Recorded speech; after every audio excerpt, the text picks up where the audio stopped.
التدخين ما يسبب الشخير، ولكنه يزيد من الشخير. من الشخير، اي نعم. يزيد من درجة الشخير، لأنهم بالتدخين حيكون أيضا تضيق حيكون في التهاب مزمن أكيد بنتيجة النيكوتين والمواد الكيميائية اللي هي عدة مئات مواد كيميائية موجودة في التدخين، قد يسبب تضيق بالأنف والجيوب الأنفية وحساسية، حسبب تضيق، فزيد من الشخير لكنه ما السبب. بالنسبة لعملية المنظار، إجراء المنظار، راح نشوف بعد شوي تقرير كيفية إجراء منظار لمريض يعاني من مشكلة الشخير، فبتسوي له منظار وتشيك له مرة واحدة للحساسية والشخير. المنظار، تجهيز المريض، أول شيء هل هو مؤلم؟ هل هناك تجهيز معين ممكن نشرحه حق المريض قبل إجراء المنظار؟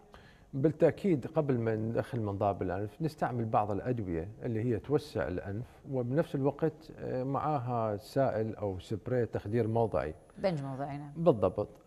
اللي هو على سائل أو سبراي بالأنف، بخاخ. نعم.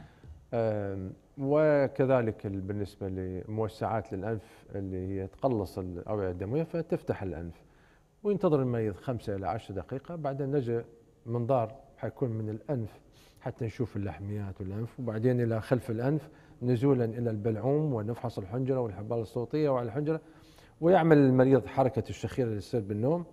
يعني أنت تقول له سوي حركة الشخير بالضبط. يعني هو يقدر يسويها، يقدر يفتعلها، قصدي ان نخلي المريض يعمل شيء مشابه له، انه يغلق انفه. إيه؟ انا اغلق الانف وهو يغلق فمه وياخذ نفسه فمه مغلوق، فهاي يسموها مولرز مانوفر، يعني الطريقه اللي سيميوليشن تو، كانك انت مشابه لحركه الشخير. الشخير. اوكي. فيسموها مولرز مانوفر. فهالطريقه حتعرفين من حيصير الشخير اي تضيق هذا يصير، حركه عضلات وخصوصا سقف الفم اللي هو تقريبا الى حوالي 80% سبب الشخير، اللي يتمركز 80% يتمركز في سقف الفم. نعم. دكتور محمد، نبي نشوف مع بعض تقريرنا لهذا الأسبوع وكيفية إجراء المنظار لمريض يعاني من الشخير ويالك العيادة الخارجية، ومن بداية دخول المريض إلى العيادة وكيفية إعطاء البنج الموضعي، عشان بس نحب ننوه لكم أن فحص الشخير أو فحص المشكلة هذه ممكن ما يسبب لكم، طبعا في البداية يكون لها إحراج، بس ما نبيكم تنحرجون لأن لها علاج، وعلاج شيء بسيط في عيادات اليوم الواحد.